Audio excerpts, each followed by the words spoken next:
Hozir bitta qiziq voqea bo'ldi. Bitta obyektga kirdim, 20 yillik o'rtog'imni ko'rdim. Ular gips yopishtiradi, tiyagi gips. Endi oyoq shunaqa varikoz bo'lib ketdi. Endi ular faqat tikka turib ishlagan uchun nagruskada ishlagan, oyoq bo'rtib ketgan varikoz. Ko'ribchi qo'rqib ketdim, borman uni ko'rib.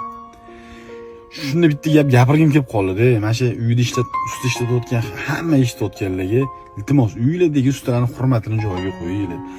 Osh-ovqatini yaxshilab beringlar. Pulni o'z vaqtida beringlar. Uni ishida ayb qidirib, uni pulini kam berib yoki skidga so'rab, ularni qiynamanglar. Sababki ular sizlarning uylarda o'zining sog'lig'i 0.01% bo'lsa ham sog'lig'ini tashib ketadi.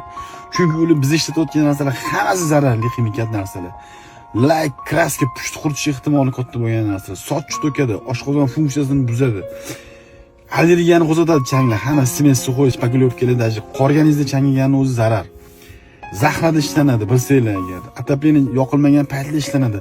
Bular revmatizm olib keladi. 40-45 dan o'tgandan keyin odam sog'lig'i yomonlashishni boshlaydi ustalarning ko'pida.